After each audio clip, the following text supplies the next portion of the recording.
ससुर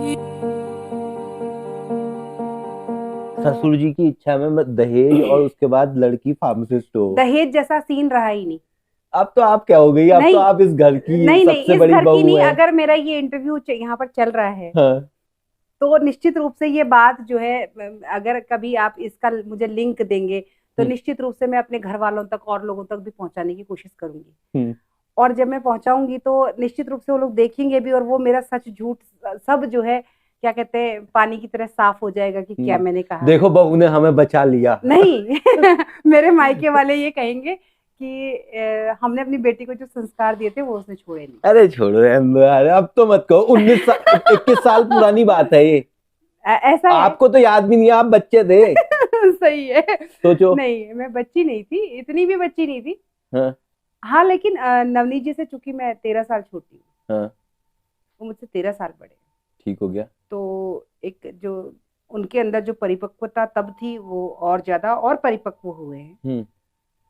और मेरे अंदर जो शैतानी कहेंगे या जो मतलब एक खिलंदड़पन था, जो उस समय जितना था उससे शायद 4 गुना और ज्यादा हो गया, क्योंकि नवनीत जी ने हमेशा ऐसे रखा कि मतलब मैं छोटी हूं करके। ठीक है। तो जो नवनीत जी ने बात रखी, वो बात आज तक भी मेरे परिवार में और मेरे जितने रिश्तेदार हैं सब में मतलब एक मिसाल की तरह दी जाती है कि नवनीत जी ने फोन करके कहा, कहते कि मुझे कुछ भी नहीं चाहिए, कुछ अगर ऑर्डर दिया है तो सब कैंसिल कर दो। ये और कौन सा सन था ये, जरा ये बताएं मुझे। 2003। 2003 में एक दूल्हा ऐसा कह रहा है कि हमें कुछ नहीं चाहिए। हाँ, मतलब ये कहा गया ये तो कि आदर्श वाली बात हो गई। हाँ, बहुत शहरों में आ चुका था मतलब इस टाइप का जानकारी। एज कि मैं देहरादून में, मैं एमकेपी कॉलेज में पढ़ रही थी, और हाँ। मैं आई वाज, मेरा जो फैमिली बैकग्राउंड है वो बहुत अच्छा समृद्ध परिवार रहा है ऐसा। और इकलौती बेटी थी मैं, है ना, 2 भाइयों के बीच की एक बहन। ये तो सब कुछ मिल ही रहा है ना। बावजूद उसके उन्होंने जो है फोन करके ये जो बात कही, उससे आज तक भी उनका सम्मान जैसा था यथावत बना हुआ है।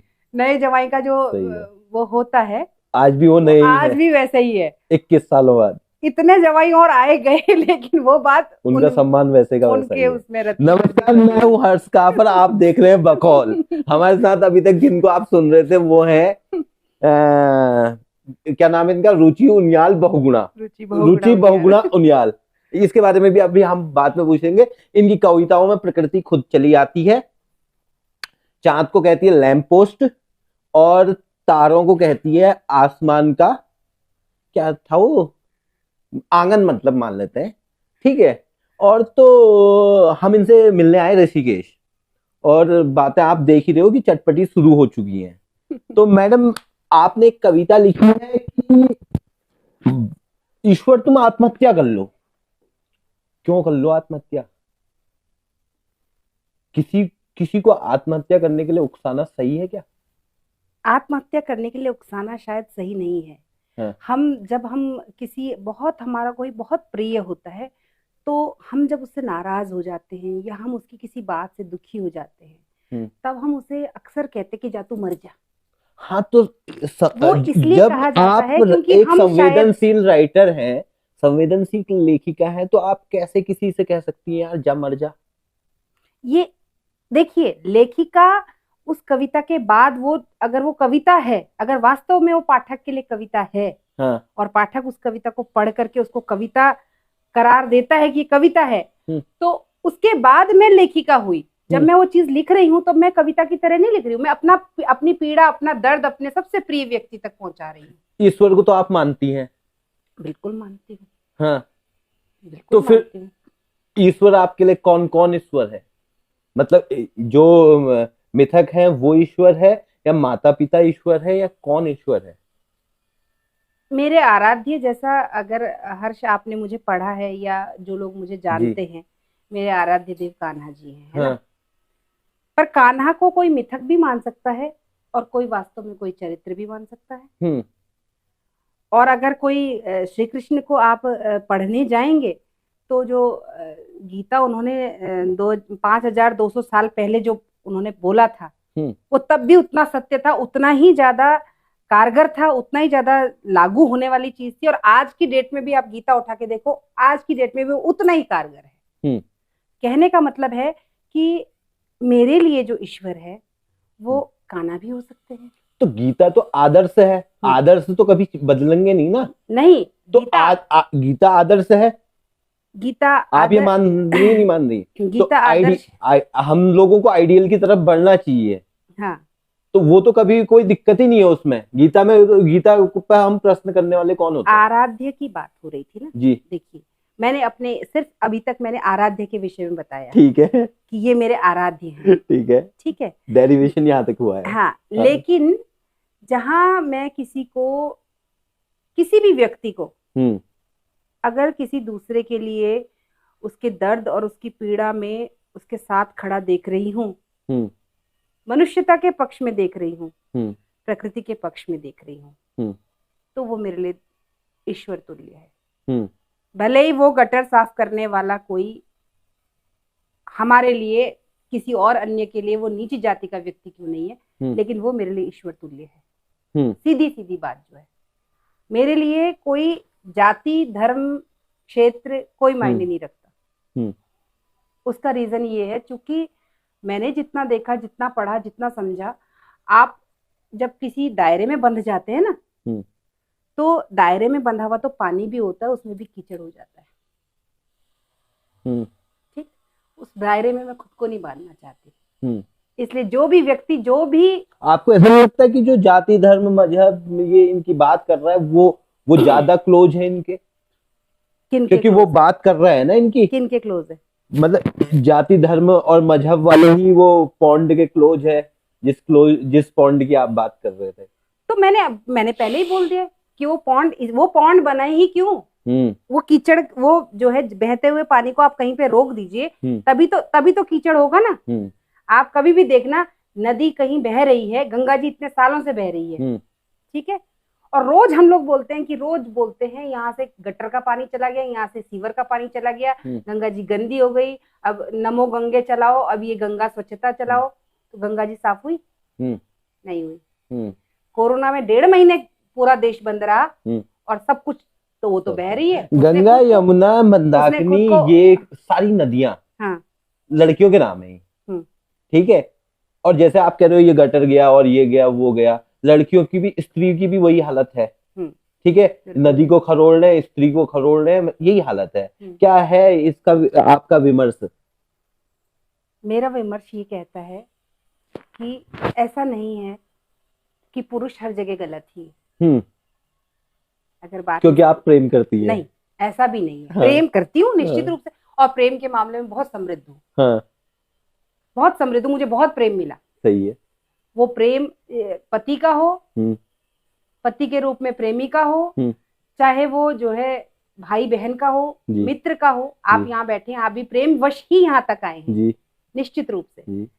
तो मुझे प्रेम के विषय में मैं बहुत समृद्ध रही हूँ। सही है। लेकिन जहां तक बात आप कह रहे हैं कि स्त्रियों को पुरुष ने हमेशा मतलब जैसे कहते हैं कि उसका दोहन किया, वो गलत है। जो पर्दा प्रथा थी, जो सती प्रथा थी, ये प्रथाएं क्या स्त्रियों ने अपने बलबूते पे बंद करवाई?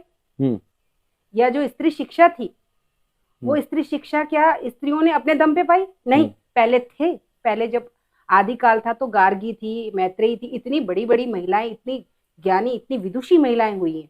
लेकिन उसके बाद जो है, जब एक दौर ऐसा आया, मुगल कालीन जो दौर है, उस दौर में जब जो है उनके ऊपर प्रतिबंध लगाए गए, पर्दा प्रथा शुरू हुई और कई बहु विवाह शुरू हुए। बहु विवाह पहले भी थे, लेकिन उनके अंदर उनके उसमें आजादी थी। आप ये देखिए, उनके पास आजादी थी, बहुत भरपूर मात्रा में आजादी थी। अगर आजादी वाली बात ना होती तो राम की 3 माताएं थी, और सुमित्रा ने जो है कैकेयी ने जो है वो मांग लिया था अपना वरदान। पॉइंट भी नोटेड। राम की 3 माताएं थी। बिल्कुल। आप ये बताइए, रुचि बहुगुणा उनियाल, आपके लिए स्त्री है कौन? स्त्री है कौन? मेरे लिए स्त्री कौन है? स्त्री का मतलब स्थायित्व। स्त्री का अर्थ है स्थायित्व, गंभीरता। ठीक है। पुरुष और स्त्री जब आदिकाल में साथ साथ थे, तो ऐसा नहीं था कि वो जो है शारीरिक स्तर पे, मानसिक स्तर पे स्त्री कमजोर थी। दोनों बराबर साथ में शिकार करते थे, साथ में घूमते थे, साथ में सब काम करते थे। लेकिन स्त्री ने अपने शारीरिक लक्षणों के बाद ये पाया कि मुझे अगर मैं दौड़ूंगी, भागूंगी, चलूंगी फिरूंगी, तो जब मासिक धर्म होगा तो मैं चलूंगी तो मेरे को नुकसान होगा, मुझे ये तकलीफ होगी, या पेट में बच्चा है, गर्भिणी हूं, तो मैं भागूंगी तो मेरे बच्चे को नुकसान होगा। सही बात है। उसने स्थायित्व का जो गुण है वो अर्जित किया। जब हम कोई चीज कमाते हैं तो वो चीज की हम बहुत ज्यादा कदर करते हैं। स्त्री ने स्थायित्व का गुण अर्जित किया। घर जो होता है स्त्री से होता है। पुरुष कहीं भी जाए अपनी स्त्री के लिए घर वापस आएगा। घर गृहिणी से है, मानते हैं? स्त्री का मतलब है स्थायित्व। स्त्री का स्त्रीत्व तब तक बचा रहेगा, थोड़ा लाज बची रहे। कोई कह रही है ऐसी लेखिका, बिल्कुल, तो क्यों कह रही? फिर वो लाज बची रहे, लाज कहना है स्त्री का। बिल्कुल, लाज भी बची रहे। ठीक है, हाँ बताएं। लाज इसलिए बची रहे, लाज का अर्थ जो है घूंघट से नहीं है। लाज का अर्थ जो है 6 मीटर की साड़ी पहनने से नहीं है। हाँ। लाज का अर्थ है अपने जो सभ्यता, संस्कृति और संस्कार है उसको बचा के रखना। वो लज्जा है। वो हमारी लज्जा आंखों की होती है, शर्म, कपड़ों की शर्म नहीं होती।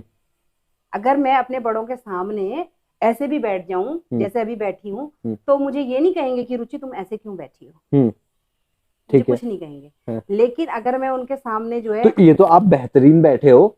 नहीं, मतलब जैसे हमारे पहाड़ में माना जाता है कि सिर पे घूंघट होना चाहिए, सिर पे पल्लू होना चाहिए, या कई जगह घूंघट। वो पहाड़ बदल गया। आप लोग बहुत समय से पहाड़ नहीं गए हो लग रहा है। सच बता रहे हैं हम यहाँ आपको। 2 साल ही हुए हैं और 2 साल से ही मैं ऋषिकेश में हूँ, और मैंने नरेंद्र नगर में ऐसी परिस्थितियां, ऐसी महिलाएं भी देखी हैं। पहाड़ में हम लोग रील बना रहे हैं बढ़िया तरीके से। पहाड़ बहुत आगे निकल गया है।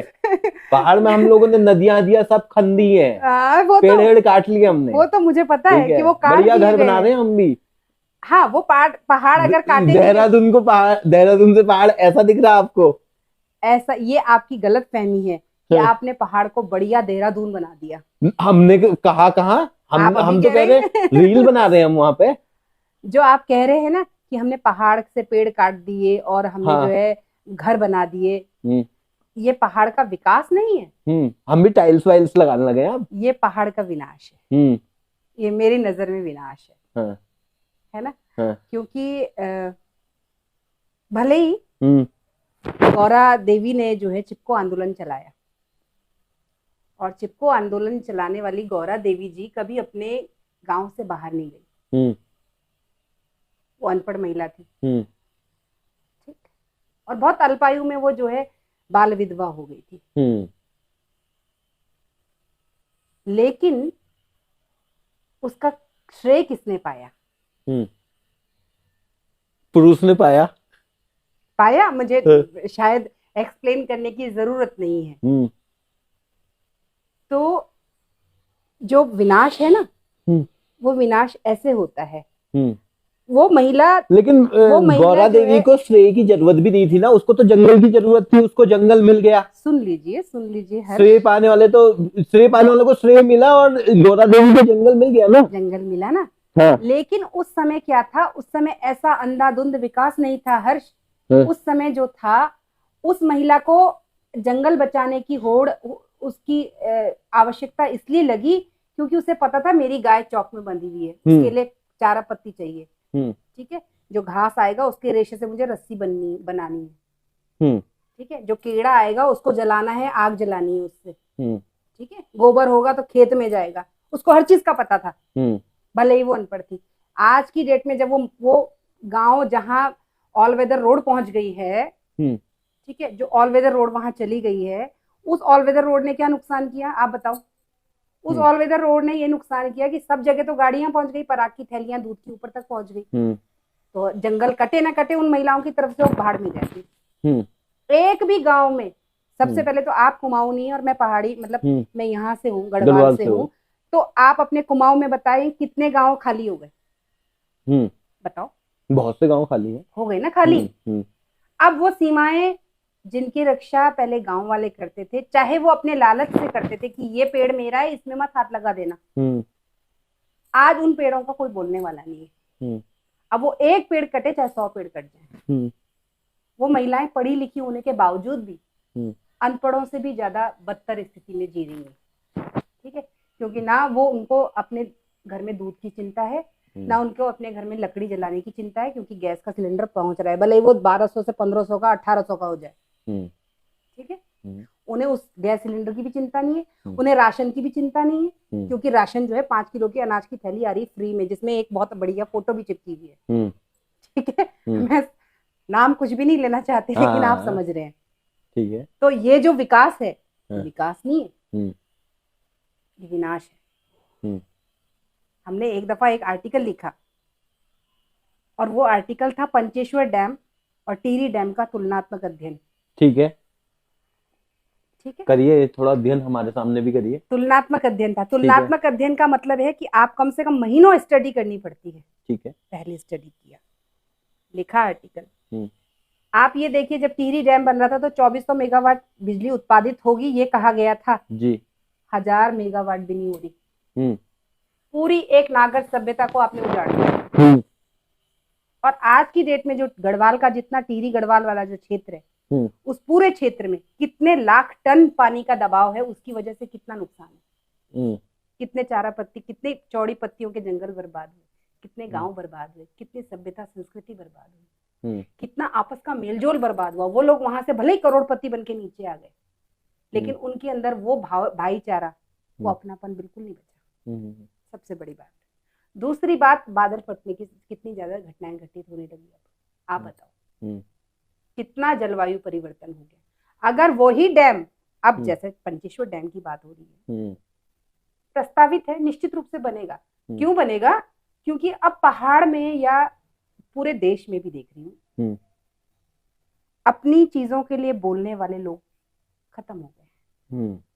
जितना विमर्श है, जितना विरोध है, जितना आंदोलन है, सब आपकी सोशल मीडिया की हरी बत्ती जलने तक का आंदोलन है।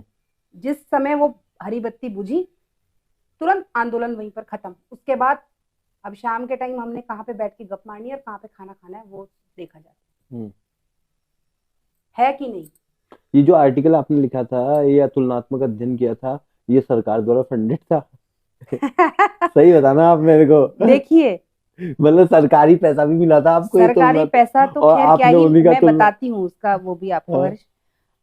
जो ये आर्टिकल था, ये देवभूमि मीडिया से राजेंद्र जोशी जी ने लगाया। और अब तो राजेंद्र जोशी रहे नहीं, तो राजेंद्र जोशी जी का मुझे तीसरे या चौथे दिन फोन आया, और उन्होंने कहा कि उनको लेटर आया है कि आप ये आर्टिकल जो है ज्यादा प्रसारित नहीं कर सकते, प्रतिबंधित किया जाता है। ठीक है, ठीक है। जब ऐसी घटनाएं होने लगे, जब ये सामाजिक मुद्दों की बात है, ये 2017 की बात है। 2017 की बात। हाँ। जब ऐसी बातें होने लगे, सामाजिक मुद्दों को और हमारे दर्शकों को पता होना चाहिए कि 2017 में कौन सी सरकार थी ना। देखिए, जो भी कई लोग तो ऐसे भी हैं जिनको पता ही नहीं है, उनके लिए तो आजादी भी 2014 के बाद आई। सही बात है। तो फिर मैं क्या कह सकती हूँ। तो मेरे को तो बढ़िया लगता है कंगना की ये बात बिल्कुल 2014 के बाद ही आई है आजादी। हाँ, करेक्ट, लीज पे मिली है, सब कुछ लीज पे मिला है उनको। उनको बुद्धि भी लीज पे ही मिली है एक्चुअल में। मुझे तो कंगना बहुत पसंद है। बिल्कुल, मुझे भी पसंद है। मैंने ऐसे थोड़ा ही ना कहा कि मुझे पसंद नहीं है। मुझे बिल्कुल पसंद है, बिल्कुल पसंद। और आपका फेवरेट हीरो कौन है? मतलब उनियाल जी को छोड़ के। उनियाल जी को छोड़ के देवानंद है ना, अमिताभ कभी हुआ करते थे, थोड़ा अच्छी मूवीज दी हैं। और नसीरुद्दीन शाह मुझे पसंद रहे हैं, बिल्कुल, है ना। और आपके इमरान खान मुझे पसंद रहे हैं। ऐसे एक किताब कितनी देर में पढ़ देते हो आप? 200 पेज की अगर हो तो? रात में खत्म हो जाती है। अगर पसंद आ गई तो? अगर पसंद आ गई और मैं मतलब पर्याप्त, हालांकि पर्याप्त समय मेरे पास होता है, ऐसा नहीं है, मैं झूठ नहीं बोलूंगी। क्या पढ़ लो आप गद्य में? गद्य में मेरे पास बहुत सारी नॉन फिक्शन? फिक्शन भी पढ़ती हूँ, नॉन फिक्शन भी पढ़ती हूँ। हरी भरी उम्मीद भी पढ़ी है आपने, डॉक्टर शेखर पाठक की? डॉक्टर शेखर पाठक को नहीं पढ़ा। हाँ, डॉक्टर शेखर पाठक को नहीं पढ़ा। मैं झूठ नहीं बोलूंगी, डॉक्टर शेखर पाठक को मैंने नहीं पढ़ा। हाँ, मेरे लिए उनकी एक पुस्तक जो है ऑन द वे है, आ रही है। कोई मेरे लिए जो है दास्तान हिमालय, हाँ मेरे लिए जो है एक डॉक्टर ईरा सिंह है, डिग्री कॉलेज जाजल में पोस्टेड हैं, मेरी बड़ी अच्छी मित्र हैं। वो जो है मेरे लिए उस पुस्तक को उपहार स्वरूप लेकर के आ रही हैं। तो मुझे शायद लगता है कि मैं पढ़ ही लूंगी, अब शायद पढ़ ही लूंगी। हालांकि मैंने जितनी दफा उनकी किताब मंगवाई, डॉक्टर शेखर पाठक की एक उनकी पहाड़ के ऊपर एक और किताब थी, वो मेरे से किताबें भी बहुत लेके जाते हैं, तो वो जो है आई और चली गई। ऐसा हुआ कि मतलब हाथ में छू करके भी नहीं देखी। अच्छा। वो चली गई। बहरहाल किताबें पढ़ती हूँ, फिक्शन नॉन फिक्शन गद्य बहुत पढ़ती हूँ। टीवी भी देख रहे हो? सीरियल वगैरह? सीरियल्स में कोई नहीं देखती। अरे रे, ऐसा कैसे? मैं सब्जी काटते हुए, खाना बनाते हुए? ये टीवी तब चलता है जब उनियाल जी शाम को आते हैं। और न्यूज चलती है इसमें? नहीं, पत्रकार है वो, धकापेल न्यूज चल रही है? नहीं। अच्छा। उन्हें पता है कि मुझे वो सब जो चीखने चिल्लाने वाली चीजें मुझे पसंद नहीं, तो वो क्या देखते हैं घर आकर के, इसमें रात को 8:30 बजे से एक कार्यक्रम आता है सब टीवी में, तारक मेहता का उल्टा चश्मा। अच्छा, ठीक है। उसको देखते हैं, दिन भर का जितना टेंशन है सब वही भूल जाते हैं। सही बात है। उसको देखने के बाद सब खत्म। सही है। तो हाँ। उनियाल जी किस में पत्रकार है? अमर उजाला में। अमर उजाला में। और शाम के समय 8:30 बजे से चलता है, तो 9 साढ़े 9 तक हम उस वक्त खाना बना रहे होते हैं। ठीक है। तो उनियाल जी देखते रहते हैं। और सिर्फ सब टीवी चलता है। बाकी मेरा बेटा देखता है, इसमें एनिमल प्लेनेट और डिस्कवरी चैनल है। आप उनियाल जी को प्रेम करती हैं, उनियाल जी आपको प्रेम करते हैं, जाहिर सी बात ठीक है। और उनियाल जी चाहते हैं कि आपको वो कच-कच पसंद नहीं है, तो वो तारक मेहता का उल्टा चश्मा भी लगा देते हैं। वही लगाते हैं। मैं मान लेते हैं टीवी उनकी वजह से। सवाल इसके बाद है, हाँ बताएं, फिर ये फेमिनिज्म कहाँ से आ रहा है? फेमिनिज्म जरूरी नहीं क्योंकि है। आपको देखो, आपने कहा कि ससुर जी भी मेरे बहुत अच्छे आदमी थे, और अच्छे आदमी थे जो भी है तो हाँ, और घर से भी मेरा ठीक ही चल रहा था, देहरादून में मैं पढ़ी लिखी महिला हूँ, सब कुछ है। तो फेमिनिज्म कहाँ से आ रहा है जब कुछ सब जगहों से प्यार ही मिल रहा है? तो देखिए, चोट तो कहीं से नहीं मिल रही ना। एक सेकंड, ऐसा होता है कि जरूरी नहीं है कि जो मैं लिख रही हूँ मेरी आप बीती ही है, आवश्यक नहीं है। लेखक अगर कोई वास्तव में लेखक है और वो अगर सामाजिक सरोकारों से संबंधित है, उससे वास्ता रखता है, तो उसकी जो व्यापक दृष्टि है वो व्यापक दृष्टि सूक्ष्म काव्य दृष्टि में बदलती है तुरंत। आप कब कहां से कौन सी चीज उठाएंगे आप नहीं जानते। अगर आप भी एक बहुत अच्छे कवि हैं, मैं आपको आपकी कविताएं भी मेरी कौन सी कविता अच्छी लगती है आपको? मैंने एक कविता कोई पढ़ी थी तो मेरे को याद ऐसी रहती है। चलो कोई बात नहीं, लेकिन मैं आपको पढ़ती हूँ। मैं उसे कई भाषाओं में उसका अनुवाद करवाना चाह रहा हूँ, कैसे हो पाता है ये अनुवाद, ये बताओ आप मुझे। अनुवाद मैंने तो कभी नहीं किया। नहीं, आपकी कविता ईश्वर का अनुवाद 6 भाषाओं में है लगभग। हाँ, तो ये कैसे होता है आखिर, हमें भी बताओ, हम भी मैंने किसी को नहीं कहा। हाँ, तो मैं कैसे करवाऊँ ये बताओ ना आप। ये तो लोग बाग जो पढ़ लेते हैं और पढ़ा गया तो ट्रांसलेट भी हो गया, संस्कृत में हो गया, मराठी में हो गया, बांग्ला में हो गया, उड़िया में हो गया, पंजाबी में हो गया। आपको कितनी लैंग्वेजेस आती हैं? ऐसे समझने में मैं गढ़वाली, हिंदी, इंग्लिश तो छोड़ दो, आगे बताओ। गढ़वाली, हिंदी, इंग्लिश, कुमाऊनी, संस्कृत, ये भाषाएं मुझे बड़े अच्छे से आती है। हाँ, बड़े अच्छे से, मतलब समझ लेती। संस्कृत और कुमाऊनी मैं समझ लेती हूँ, बोल नहीं सकती, ठीक है। बाकी मुझे पंजाबी समझ में आती है, बांग्ला समझ में आती है, मराठी समझ में आती है, और मलयाली समझ में आती है ना, और क्या कहते हैं आपकी जौनसारी भाषा समझ में आती है, डोगरी भाषा समझ में आती है, और इटालियन लैंग्वेज समझ में आती है। अच्छा। और 1-2 भाषाएं और हैं, लेकिन शायद वो इतने अच्छे से नहीं आती। तो कन्नड़ लैंग्वेज थोड़ा थोड़ा समझ में आती है। जौनसार के बारे में कुछ बताइए। मेरा तो बिल्कुल ही, मतलब गया ही नहीं हूँ अभी तक ना। जौनसार बड़ी अच्छी जगह है। हाँ, जैसे पहाड़ी हैं, आप भी पहाड़ी हैं, मैं भी पहाड़ी हूँ, तो मुझे लगता है कि जौनसार में संस्कृति के मामले में और जो एक लोक उनका है उसके मामले में वो लोग बहुत समृद्ध हैं, जौनसारी लोग। और उन लोगों में शायद आपने देखा होगा जो हमारे में एक आध ये मनाई जाती है बड़ी दीपावली, वो देव दीपावली जी, उनके उसमें उसको देवलास कुछ कहते हैं, ऐसा मैं वर्ड भूल रही हूँ एग्जैक्ट। उसकी बड़ी मान्यता है। इगास नहीं, इगास तो हमारे में मनाई हाँ। जाती है, उनमें उसको देवलास या कुछ ऐसा कुछ बोला जाता है। वो देव दीपावली टाइप है। ठीक है, महासु देवता के महासु देवता के उधर ही बनाई जाती है। वो वैसे हर एक गांव में मनाई जाती है वैसे, ठीक है, लेकिन महासु देवता में मतलब उसका वो ज्यादा है। वो बड़ा मतलब वो बड़ा मनोरम होता है देखना। एक और दूसरी चीज, वो लोग अपनी जो है जैसे एक कहते हैं उनमें पलायन नहीं है। उनके अंदर मैंने एक चीज देखी, वहाँ पलायन बहुत कम है। जौनसार में मैं जब यहाँ चक्राता गई थी, चक्राता से ऊपर जो है आपका वो बुग्याल है, देववन बुग्याल, बहुत सुंदर जगह। अच्छा। और कई कई किलोमीटर तक कोई घर नहीं है, कोई स्कूल नहीं है, कोई हॉस्पिटल नहीं है, लेकिन बावजूद उसके उनके अंदर जो एक पहाड़ियत है कि हमें अपनी जगह पे बने रहना है, जो संसाधन है उसी संसाधन में अपना जीवन यापन करना है। वो चीज मुझे बहुत अच्छी और बहुत मतलब छू करके गई। एक और दूसरी चीज कि वो अपने उन्हीं संसाधनों में जी भी रहे हैं, उन संसाधनों को बिना नुकसान पहुंचाए। अच्छा। जब हम लोग टाइगर फॉल गए थे, वहीं से चक्राता से नीचे आकर के टाइगर फॉल है लाखा मंडल के आगे, तो टाइगर फॉल में मैंने एक चीज देखी, वहां जो जितने सैलानी हम लोग जैसे सब जा रहे हैं, तो जो लोग वहां आ रहे थे बाहर के लोग जो और भी हमारे जैसे सैलानी थे, लोग गंदगी फैला रहे हैं। उनमें एक चीज देखी, वो जो वहां के लोकल लोग थे वो गंदगी उठा उठा के बिना कुछ बोले, वो हमारे मातहत तो है नहीं, हमारे नौकर तो है नहीं कि वो हमारे लिए कुछ करेंगे, लेकिन बावजूद उसके उन्हें अपनी चीज की इतनी ज्यादा वैल्यू है।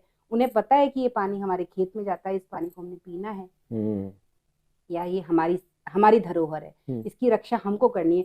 उन्होंने जो है जितने मैं लोगों देख रही थी, वो वहां से जो है सारा कूड़ा कबाड़ा उठा। उन्होंने टी शर्ट तो नहीं पहनी थी स्वच्छ भारत अभियान वाली? नहीं, सोच लो, बिल्कुल नहीं। याद करके देख लो आप। बिल्कुल नहीं। वो क्या कहते हैं, सफेद धोती कुर्ता पहन के चमकते बूट के साथ में साफ सफाई करने वाले लोग नहीं थे। गांव के आम लोग थे। वो हल्की मूठ पकड़ के जो है खेतों में हल लगाने वाले सामान्य लोग थे, पहाड़ी लोग थे, बहुत बढ़िया लोग।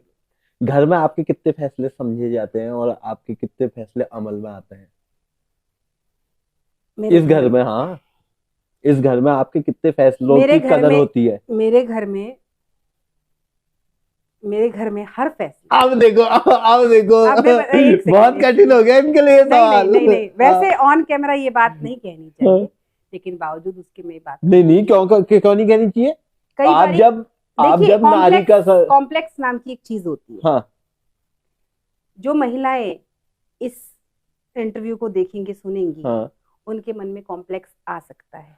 बावजूद उसके मैं बात जरूर कहूंगी, फैसले के मामले में ये स्थिति है कि मेरा यहीं पर इस गली से दूसरी गली छोड़ करके मकान बन रहा है। जमीन लेने से लेकर के मकान बनाने से लेकर के, मैंने जब वो जमीन ली तो मैंने उनियाल जी को वो वीडियो कॉल में जमीन दिखाई। इससे आप अंदाजा लगा लो कि फैसले कैसे लिए जाते। तो यानी कि तो आप तो डोमिनेटिंग हो गए फिर यार। नहीं, उन्होंने ये तो फीमेल डोमिनेटिंग घर लग रहा है मुझे।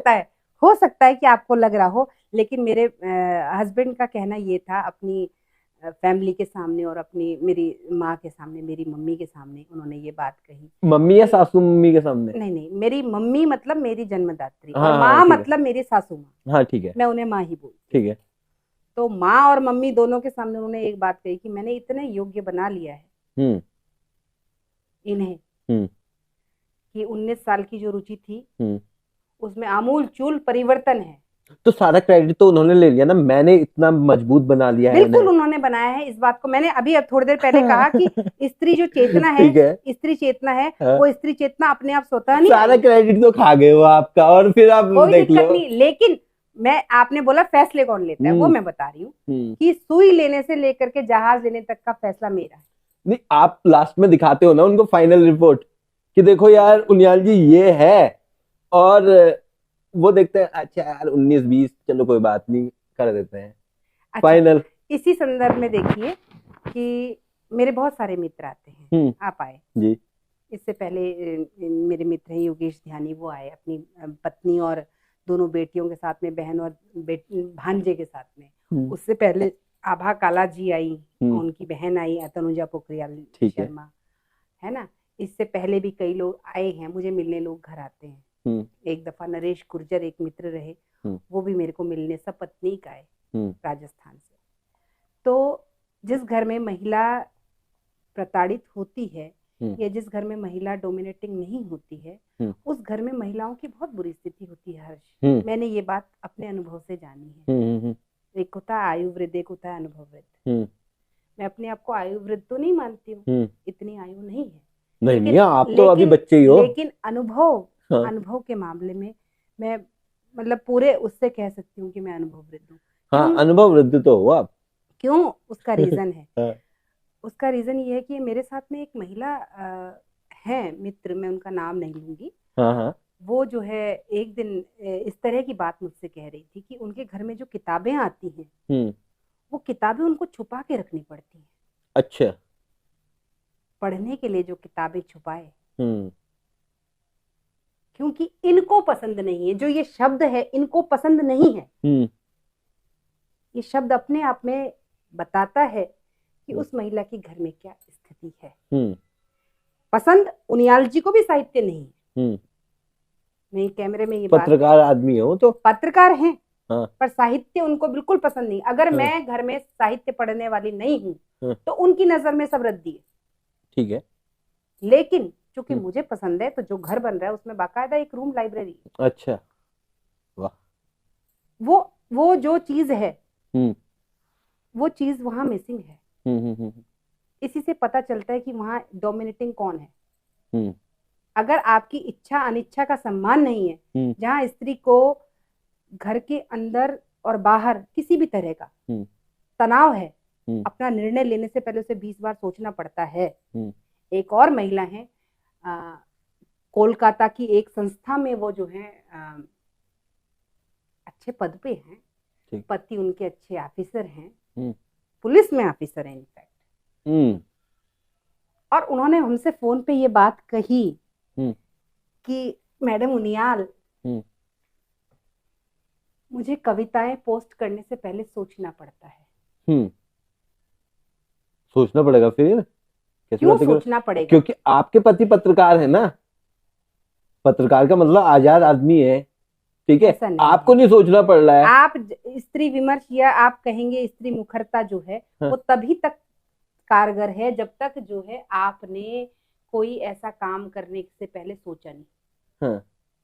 भाई अगर आप अपनी किस बात की स्वतंत्रता, कैसी स्वतंत्रता, उसको स्वतंत्रता मानी कैसे सकते हैं आप? बिल्कुल। जब आपको अपना कोई भी निर्णय लेने से पहले 20 बार सोचना पड़े कि अरे वो ऐसा ना सोच ले, परिवार में कोई कुछ ना बोले, वो नहीं। अगर नौकरी पर आंच आ गई तो फिर कौन सा परिवार रह जाएगा? अरे वो ये कह रही हैं कि प्रेम कविताएं पोस्ट करने से पहले भी मुझे 20 बार सोचना पड़ता है। तो यदि आपको अपना प्रेम लिखने के लिए भी सोचना पड़ रहा है, इसका मतलब वो स्त्री स्वतंत्रता तो किसी स्तर पे नहीं कही जा सकती। आप नाम के ही कवि हैं। बिटिया कितने बरस की है आपकी? मेरी बिटिया को 13वां साल है। 13वां साल है, हो गया। तो ऐसी स्वतंत्र बना रहे हो आप उसको? बिल्कुल। या जैसा वो बनना चाह रही वैसा बना रहे? वो जैसा बनना चाहे, जैसा करना चाहे। मैं उसे पढ़ने के लिए भी तभी बोलती हूँ कि बेटा अपना होमवर्क कर लो, बात खत्म। क्या नाम है उसका? उनका नाम प्राप्ति है। प्राप्ति, प्राप्त हुई हो? वो ब्याह के 8 बरस के बाद हुई प्राप्त, और मैंने ही नाम रखा प्राप्ति। प्राप्त हुई बड़ी मुश्किलों से। तो प्राप्ति। तो 19 साल में आपकी शादी हुई और 26-27 साल में प्राप्ति हुई, ठीक है। और एक ही बेटी है आपकी? एक बेटा भी। एक बेटा भी है। बेटे का नाम क्या रखा आपने? बेटे का नाम प्रियम। प्रियम समझाओ थोड़ा सा। प्राप्ति तो क्लियर समझ आ रहा है। कि यार ये प्राप्त हुई है। और प्रियम जो उसको प्रिय है। अच्छा, वो प्रिय या आपको प्रिय है? नहीं, ऐसा कुछ नहीं था। अच्छा। नहीं, हिंदी आपकी बहुत जटिल भी है ना कहीं कहीं पे। वो संस्कृताइजेशन कहता हूँ मैं। इस बात की मुझे हाँ, संस्कृत निष्ठ होती है, हाँ। क्योंकि ये शायद कहीं ना कहीं मेरे अध्ययनरत होने का परिणाम है। मतलब जिस तरह से मैं पढ़ती हूँ, निरंतर पढ़ती हूँ, तो उसका परिणाम है कि हिंदी बहुत मतलब एक परिष्कृत हिंदी है। और जिस तरह की भाषा मेरे मायके में बोली जाती है, तो जब मेरा ब्याह हुआ तो मेरे ससुराल में भी ये बात कही गई कि ये कहीं से भी थानों की नहीं लगती है, क्योंकि इसकी भाषा बिल्कुल शुद्ध हिंदी है। तो वो जो शुद्ध हिंदी है वो पढ़ाई की वजह से है। प्राप्ति बहुत अच्छा नाम है। Thank you. मैंने हाँ हाँ, बहुत अच्छा नाम है। मैंने रखा।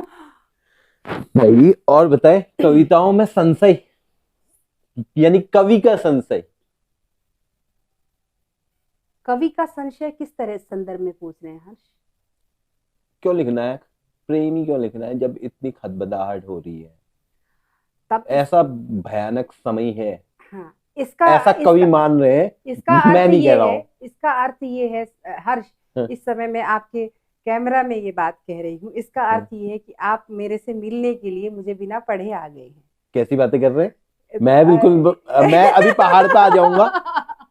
अगर आपने मुझे पढ़ा होता तो आपने निश्चित रूप से मेरी और कविताएं भी पढ़ी होती। प्रेम, ये मेरे ऊपर गलत इल्जाम है। मैं कैमरे में बिल्कुल देख के बता रहा हूँ। मेरे पास जो है कविताओं का एक बहुत वृहद संसार है। और आप अपनी कविताएं फेसबुक पे पोस्ट नहीं करती हैं?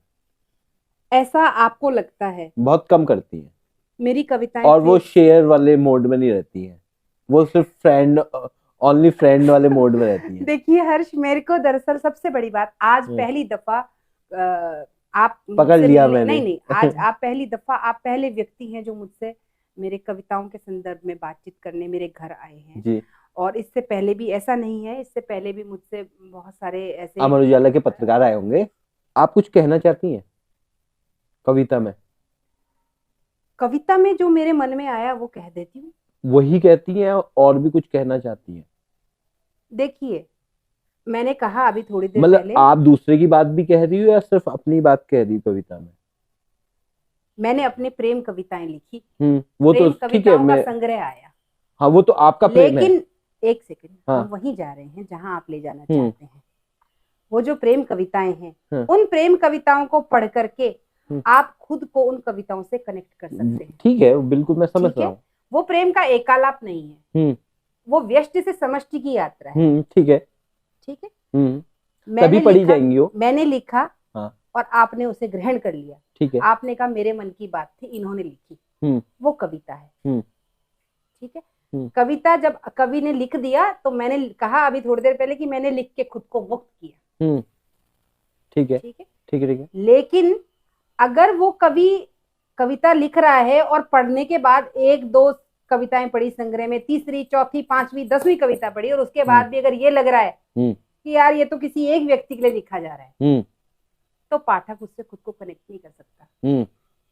ना पाठक कर सकता है, ना आलोचक कर सकता है, ना समीक्षक कर सकता है, ना अनुवादक कर सकता है। ठीक है, ठीक है। जब कोई कनेक्ट ही नहीं कर सकता तो वो किस बात की कविता, वो कैसा कवि? पीड़ा मैं अपनी लिख रही हूँ या दूसरे की लिख रही हूँ, उस पीड़ा से सब कनेक्ट हो सके, वो कविता है।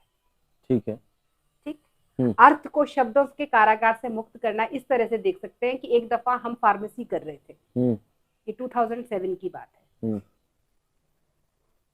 आई वॉज इन हॉस्टल, और चूंकि नवनीत जी पहली दफा 6 महीने हमसे दूर रहे, मैं हॉस्टल में रहती थी और वो नरेंद्र नगर रहते थे, तो उन्होंने मुझे फोन किया और उन्होंने मुझसे पूछा कि रुचा, क्या तुम्हें मेरी याद आती है? ठीक है, रुचा, क्या तुम्हें मेरी याद आती है? तो मैंने उसका उत्तर एक पंक्ति में दिया, और उस एक पंक्ति की 16 लाइन की का जो है समीक्षा हुई। मैंने लिखा कि तुम्हारे लिए प्रतीक्षारत मैं, देखो कविताओं में धीरे धीरे खर्च हो रही। बढ़िया। मैंने एक ही पंक्ति में अपनी सारी व्यथा कह दी, और उस पंक्ति से हर कोई कनेक्ट हो सकता है जी। तो वो कविता है, और वो शब्दों के कारागार से अर्थ को मुक्त करना है। उस तरह से देखा जाए कि उसको लिखने के लिए मेरे को पूरा उपन्यास नहीं लिखना पड़ा, एक लाइन में मैंने अपनी बात कही, वो कविता है। कहानी लिखने के बारे में भी सोच रहे हो आप? हाँ, लिख रही हूँ। और उपन्यास भी लिखना चाह रहे हो? उपन्यास नहीं लिख रही हूँ। एक प्रेम उपन्यास तो बनता है। नहीं, प्रेम उपन्यास नहीं लिख रही हूँ। कहानी, प्रेम कहानी। एक जो है संग्रह, एक संस्मरण का संग्रह प्रस्तावित है। संस्मरण का संग्रह। और वो संस्मरण का संग्रह इन अर्थों में एकदम नया प्रयोग होगा। संस्मरण में नरेंद्र नगर आएगा क्या? बिल्कुल आएगा। हाँ। और संस्मरण का संग्रह इन अर्थों में नया होगा कि वो जो है मेरे अपनी सासू माँ के संस्मरण है। हाँ। और मेरे संस्मरण है। तो निश्चित रूप से अब तक जो है, जो मेरा पाठकीय अनुभव कहता है कि अब तक शायद ही किसी बहू ने अपनी सास के संस्मरण लिखने का दुष्कर उद्यम किया होगा। तो वो कैसे संबंध है आपका और बहुत सासू अच्छे से? तो बहुत अच्छे, तो फिर तो लिखे जा सकते हैं ना। बहुत अच्छे, बहुत कटु वाले नहीं लिखे जाते। हम बता रहे हैं कि घुट वो घुट के मर जाती है बहू। एक सेकंड। हाँ। आप फिर आपने गलत तंतु पकड़ लिया। हाँ। तो मैं आपको यहाँ पर करेक्ट जरूर करना चाहूंगी। तंतु पकड़ लिया। समझ रहे हो हमारी ऑडियंस? शुद्ध हिंदी का प्रयोग हो रहा है। मेरी भाषा बहुत परिष्कृत है हर्ष। हाँ। तो माँ जो रही हैं वो माँ के संस्मरण है। मैं अपनी बातों से माँ को कनेक्ट करते हुए जाऊंगी। और माँ के संस्मरण है का मतलब है कि उनके जीवन की यात्रा है, वो मेरे जीवन से रिलेटेड नहीं है। जब उनके संस्मरण है तो उसमें पीड़ा भी है, उसमें बहुत भरपूर मात्रा में अश्रु भी हैं। जो पढ़ेगा बिना रोए नहीं रह सकता। क्योंकि जितनी बार मैंने उसको खुद पढ़ा है सुधारते हुए, उतनी बार मैं खुद भी रोई। इस बात से आप अंदाजा लगा सकते। तो सासू माँ आपके अच्छे रिश्ते थे आपके? अच्छे रिश्ते। अच्छा, देखिए मैं इस बात को स्वीकार करती हूँ, जितना शायद कोई भी सामान्य सास बहू का रिश्ता होता है, ऐसा नहीं है कि मेरा बिल्कुल बहुत चाशनी में लपेटा हुआ है। नहीं, मैंने भी उनको बहुत परेशान किया है। मैंने भी उनकी बहुत डांट खाई है, बिना वजह भी डांट फटकार खाई है। हाँ, तो आप तो 19 साल में आ गए थे ना ब्याह के। तो भाई इस हिसाब से देख सकते हैं कि 19 साल की थी और बाल बहुत लंबे थे, घुटनों से जरा ही ऊपर तक के बाल। ठीक है। बाल धोने नहीं आते थे। तो मेरी सासू माँ ने 1 साल तक मेरे बाल धोए भी और बनाए भी और सिखाया भी। तो इतने अच्छे संबंध थे। अभी है सासू माँ है और she is a cancer patient. तो वो बहुत पीड़ा और बहुत दर्द में है। तो आप तो अपनी मम्मी के साथ कम रहे और सासू माँ के साथ ज्यादा रहे हो ना फिर? मैंने बताया कि मुझे परिष्कृत, मैंने थोड़ी देर पहले ही कहा आपसे कि मुझे परिष्कृत करने में, मुझे ऐसा बनाने में मेरे पति से ज्यादा मेरी सास का हाथ है। उन्होंने मेरे अंदर पहाड़ को ला करके रोपा। एक होती है घास। बिल्कुल। बरसात के दिनों में सासू माँ कहाँ से है आपकी? नरेंद्र नगर से ही है। टिहरी से। हाँ। तो अब तो ऋषिकेश में आपका मकान बन रहा है। मजबूरी में आए। नहीं, मकान भी बना रहे हो ना अब तो? हाँ, मजबूरी में बन रहा है। तो ये वाली जगह आपको अच्छी लगी? नहीं, पसंद तो है? कभी नहीं। जो बात मेरे नरेंद्र नगर की है वो कहीं नहीं हो सकती। मतलब ये बात। और नरेंद्र नगर यहाँ पे से कितनी दूर है? About 16 kilometre. 16 किलोमीटर है। 16 किलोमीटर। लेकिन वो जो है जगह ऐसी है जहाँ मैदान और पहाड़ को जोड़ने वाली जगह। ठीक है, काठगोदाम टाइप। हमारा काठगोदाम। और वो लेकिन उसका वहाँ का वातावरण, वहाँ का जलवायु बहुत सुंदर है। वहाँ का वर्ल्ड फेमस जो है सनसेट। वहाँ एक। तो फिर क्या बात होगी, वहाँ क्यों नहीं हो पा रहा है? उसका रीजन ये है, मैंने बताया थोड़ी देर पहले आप लोगों से जब बात हो रही थी कि शिक्षा, स्वास्थ्य। 16 किलोमीटर तो दूर है। गाड़ी चलवा देंगे हम, बस लगवा देंगे यहाँ से। मेरे अपने भी समस्याएं थी। मेरे को गठिया बाई है। तो मुझे ठंड में, जहाँ मेरा मकान है वहाँ जो है धूप नहीं आती थी। ठीक है। तो मुझे ठंडी जगह में रहना अलाउड नहीं था। तो मजबूरी में, बहुत मजबूरी में मैं यहाँ आई। तो अब आप सासू माँ को वहाँ अकेला छोड़ के आ गए? अकेला नहीं है वो। अरे झूठ मत बोलो, अकेले वो मेरी जेठानी है वहाँ। अच्छा, ठीक है। डोंट वरी, ऐसा नहीं है। ठीक है। ऐसा तो कभी भी नहीं होता। इनफैक्ट मैं कभी देहरादून भी गई या मैं कहीं रही हूँ और उनकी रात को भी फोन आया होगा तो हम रात को भी चले, हम रात को भी पहुंचे। एक दिन हम 11:30 बजे रात देहरादून से चले। वो कैमरे में देख के बोलो कि आई लव यू सासू माँ। बोलो बोलो, मैं आपसे बहुत प्यार करती हूँ। बोलो। तो मैं करती हूँ उनसे प्रेम, इसमें कोई शक नहीं है। तो यही सब है। स्कूल भी महंगे महंगे से स्कूल है यहाँ पे आसपास। महंगे ही है, फिर वो बाजारी है। महंगे हैं, लेकिन मैं ऐसा समझती हूँ कि शायद नरेंद्र नगर में उस तरह के स्कूल्स नहीं थे। हाँ, तो नरेंद्र नगर में जिस बाजार लायक मेरी बेटी थी जी, जिस लायक वो पढ़ने में रही, हाँ उस तरह के स्कूल नहीं थे। ठीक है। उसकी जो मेधा थी वो मारी जाती, इसलिए मुझे मजबूरन उसको यहाँ जो है एडमिशन दिलवाना पड़ा। और उसने बहुत अच्छा, अब तक उसने बिना ट्यूशन के कर रही है, वो 7th में 8th में जाने वाली है। ठीक है।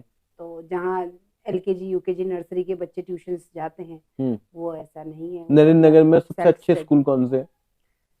देखिए, मैं ऐसा कहूंगी कि ये अच्छा है वो अच्छा है, तो अंधों में काना राजा वाली बात होगी। कोई भी स्कूल अच्छा नहीं है। अच्छा। मैं मानती हूँ कि शायद गवर्नमेंट स्कूल्स अच्छे होंगे, उनका मुझे मतलब अनुभव नहीं है। मैं आप गवर्नमेंट से कभी नहीं पढ़ी? मैं गवर्नमेंट से पढ़ी हूँ। अच्छा, वो गवर्नमेंट स्कूल था जो आप पढ़े थे? जहाँ से मैं पढ़ी हूँ वो गवर्नमेंट स्कूल रहा। हाँ। मेरी पढ़ाई पूरी गवर्नमेंट स्कूल से है। ठीक है। लेकिन बच्चों की पढ़ाई गवर्नमेंट स्कूल से नहीं हुई। सारा आपकी एजुकेशन गवर्नमेंट से ही है? गवर्नमेंट से। और अब आप गवर्नमेंट का विरोध करती हैं? देखिए, गवर्नमेंट स्कूल्स की बात अलग है और गवर्नमेंट का विरोध करना अलग है। जब हम लोग पढ़ते थे उस समय मिड डे मील नहीं होता था। और होता तो कितना अच्छा होता ना मास्टर जी की नजर भात की पतीली में रहती थी। लेकिन होता तो अच्छा होता ना, भात तो अच्छी बात है। शायद अच्छा होता, या मैं उसका, देखिए जिस चीज का मुझे अनुभव नहीं है, जिस चीज को मैंने बरता नहीं है, उसके विषय में मुझे तो लगता है अच्छा होता है। उसके विषय में मुझे कहने का अधिकार भी नहीं है।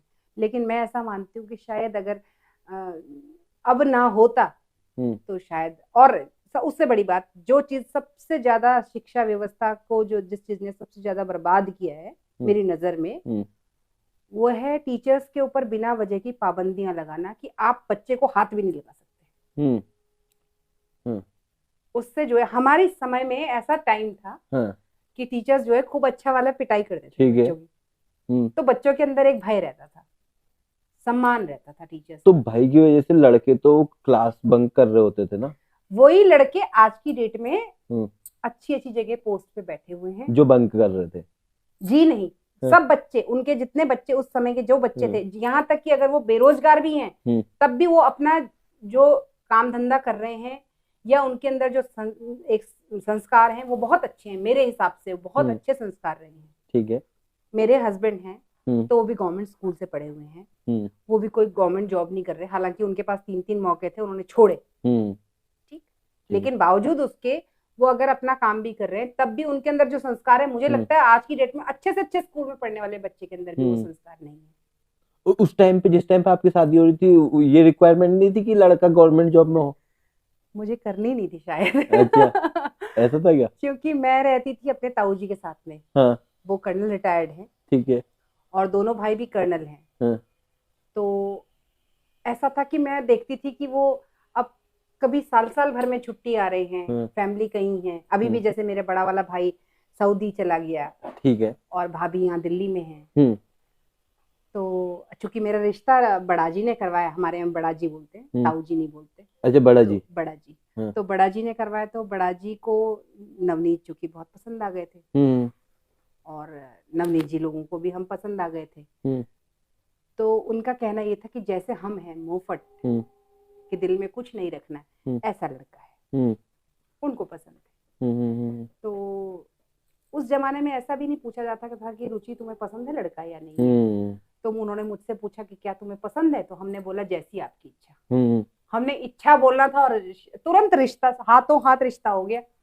2 महीने 8वें दिन पे शादी हो गई। तो कहने का मतलब ये है कि ठीक था वो, शायद वो समय वैसा था कि मैं उसको जो है, अब के उसमें कंपैरिजन तो बिल्कुल नहीं कर सकती।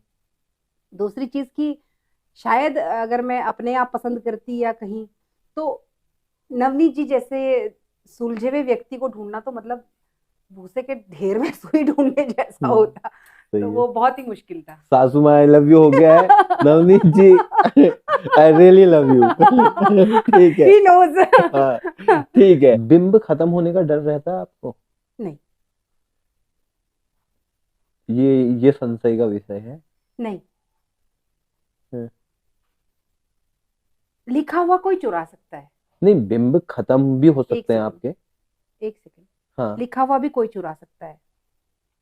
अगर आप, मैं एक बात कहूंगी, एक होता है पद्म कवि, और एक होता है छद्म कवि।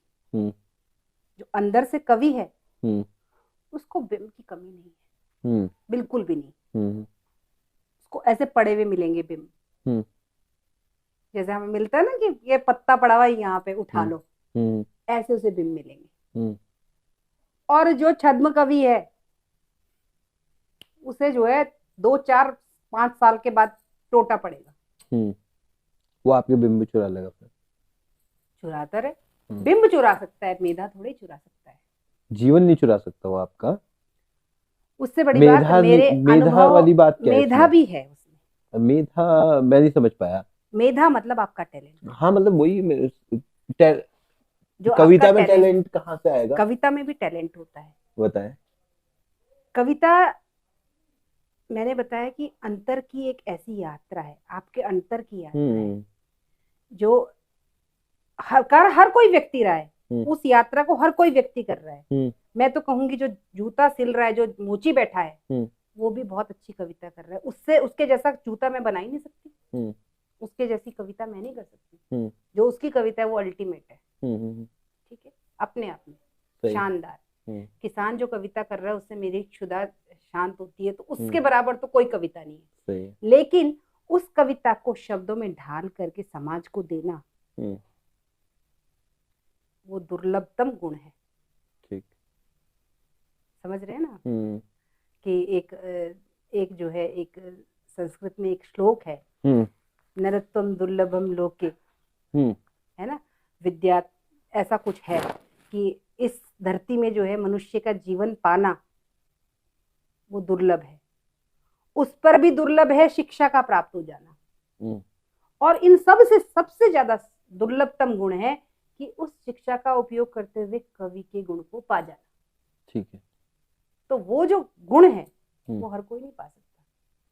2 4 5 साल के बाद, जैसे सोशल मीडिया है अभी, मैं देखती हूँ सोशल मीडिया में कुकुर मुत्ते भी बल्कि फेल हो जाएंगे, इतने कवि घूम रहे हैं। हर दूसरा व्यक्ति खुद को कवि कहने के लिए तैयार है। जिस दिन मैंने ये मान लिया कि मैं कवि हूँ, उस दिन कविता मुझे छोड़ के पुरस्कार चली तो बहुत मिले आपको। ये पुरस्कार, आजकल के पुरस्कार ऐसे ही मिलते हैं। कविता उस दिन मेरे को छोड़ के भाग जाएगी जिस दिन मैंने ये मान लिया कि मैं कवि हूँ। अब आप वो वाली बातें बताएं हमें। हर्ष मैं कहना तो नहीं चाहती पर मुझे कहना पड़ेगा वाली ऐसी बातें बताओ अब वरना मैं कुछ और पूछ लूंगा। आप पूछेंगे तो मैं जरूर नहीं नहीं, ये तो आपका तकिया कलाम है। हर्ष मैं कहना तो नहीं चाहती भी लेकिन मुझे कहना पड़ेगा। हाँ। इसके बाद से आप फिल करो आप इसको। हाँ हाँ कुछ तो अपने मन से भी कहना मैं चाहेंगी। कहना तो नहीं चाहती लेकिन मैं जरूर कहूंगी हाँ कि सोशल मीडिया का दखल हाँ अच्छा भी है और बहुत खतरनाक भी है। अच्छा इन संदर्भों में है कि जो स्त्री चेतना के संदर्भ में देखेंगे हम, पहले स्त्रियां जो हैं, जो मतलब एकदम अपनी जो एक अपना जो टैलेंट था उसको दबा के बैठी रहती थी, या होता भी था तो उसको दुनिया के सामने नहीं ला पाती थी। ठीक है। तो उन सब महिलाओं को एक स्वर मिला है, अपने आप को रिलीज करने का एक जगह मिली है। ठीक, वो अपने सोशल मीडिया वॉल पे, अपने फेसबुक वॉल पे, या अपने ट्विटर में, या अपने इंस्टा पे वो खुद को रिलीज कर रही हैं एक्चुअली में। ये तो हुआ पॉजिटिव वे में। दूसरी चीज, जो उन महिलाओं को जिनको थोड़ा बहुत लिखना पढ़ना आता था, उन्होंने खुद को थोड़ा थोड़ा लिख करके खुद को मुक्त करना शुरू किया। एक्चुअली में मैं इसको मुक्ति का वो दूंगी। ठीक है। लेकिन इससे नुकसान भी बहुत हुआ है, और उसका नुकसान सबसे बड़ा ये है, मैं जो देखती हूँ कि एक दफा मैं किसी से बात कर रही थी तो वो मुझसे कहते हैं कि अब मैं चलता हूँ, क्योंकि वो पुरुष थे, तो वो कह रहे हैं कि अब मैं चलता हूँ, मैं थोड़ी देर फेसबुक पे कुछ पढ़ के आता हूँ। तो वो जो एक सेंटेंस था वो अपने आप में ये बता रहा था कि मान्यवर जो हैं अब किताब नहीं खोलेंगे, वो पढ़ने के लिए फेसबुक पे जाएंगे। दिन के 4 4 कविताएं आ रही है, 5 5 कविताएं आ रही है, ठीक, लिख रहे हैं वहीं, वो दिन भर वहीं बैठे हुए हैं। उससे अच्छी चीजें बर्बाद हो रही है। ये चिंता का विषय। ये प्राप्ति जो है स्कूल में जब कहती हैं कि my mother is a writer or my mother is a housewife? She always told that her mother is a writer. पक्का? Yes. Done. बिल्कुल डन. As की एक दफा शायद. लेकिन तो यानी कि आपको हाउसवाइफ कहलाने में दिक्कत है? नहीं, बहुत गर्व के साथ में मैं ये कहती हूँ कि मैं एक बहुत अच्छी गृहिणी हूँ, और इस बात को प्रमाणित करने की भी आवश्यकता नहीं है, क्योंकि जितना मैं समझती हूँ मैंने अपनी गृहिणी होने के सारे दायित्व निभाए हैं और निभाती हूँ बहुत खुशी खुशी। भविष्य क्या देख रही हैं आप अपना? देखिए, अगर लेखन से जुड़ा हुआ भविष्य आप कहेंगे तो मैं कहूंगी कि मेरे को इस तरह का कोई भविष्य, मेरे को किसी चीज की आशा नहीं है। मुझे कहीं पहुंचना नहीं है, मैं किसी दौड़ में नहीं हूँ। मैंने अपने आप को कहीं भी ऐसे नहीं दिखाया कि मैं कुछ हूँ। जो आना चाहेगा उसका स्वागत है, जो नहीं आना चाहता है उसको नमस्कार है। क्यों? क्योंकि अगर मैं अपने आप को किसी दौड़ में शामिल करूंगी तो फिर नहीं लिख सकती। मैं अपने लिए लिख रही हूँ, अपने आप को रिलीज करती हूँ। अपने लिए लिख रही हैं, अपने को रिलीज कर रही हैं, तो आपको क्यों पढ़ा जाए?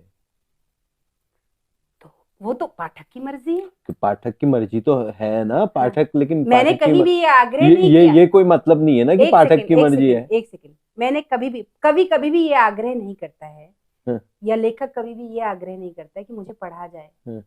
ये पाठक के अंदर की जो एक वो होती है, बेचैनी होती है, उसको शांत करने के लिए वो जाता है। मैंने अपने लिए लिख रही हूँ के ना, अपने लिए लिख रही हूँ का मतलब है कि मैं किसी दौड़ में नहीं हूँ। मैं किसी पुरस्कार के पाने की लालसा में नहीं लिख रही हूँ, या मैं किसी की पुरस्कार तो बहुत मिल रहे हैं आपको यार, ऐसा मत कहो। देखिए, वो अगर मैं कहूंगी जो मेरा है वो जाएगा नहीं, जो मेरा नहीं है वो मेरे पास रुकेगा नहीं। तो मानते हैं आप?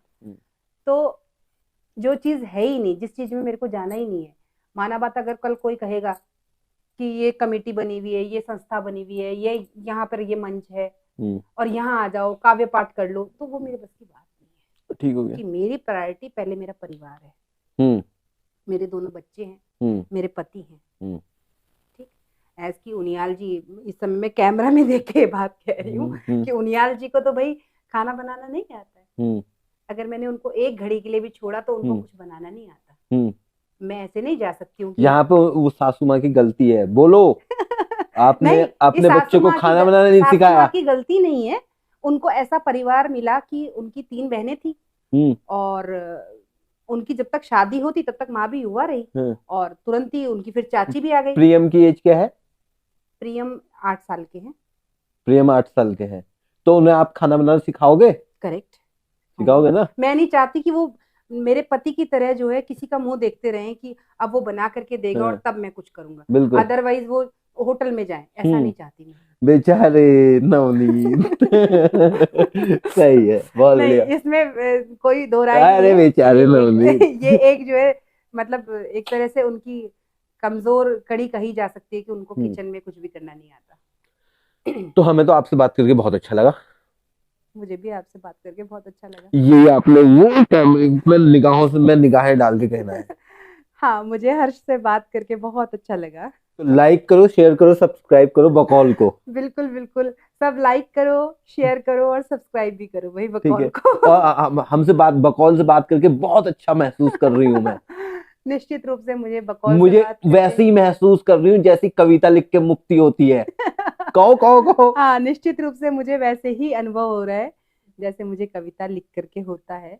मैंने अपने आप को इस वक्त भी रिलीज किया, जो शायद मन में था वो सब बाहर आया। कुछ रह गया हो फिर कभी किसी अगली मुलाकात के लिए रखेंगे। ठीक है। तो आपको बहुत बहुत शुभकामनाएं। धन्यवाद। आखिर के अपनी कविताओं के लिए, आपके नए मकान के लिए आपको शुभकामनाएं। हम आपके नए मकान में आके आपको फिर से एक बार आपसे हम बातचीत करेंगे जल्द ही। जरूर, आपका बिल्कुल हमेशा स्वागत रहेगा हर्ष। हाँ, नमस्कार, प्रणाम। आप देख रहे थे बकौल और साथ में थी रुचि बहुगुणा उनियाल। धन्यवाद, नमस्कार।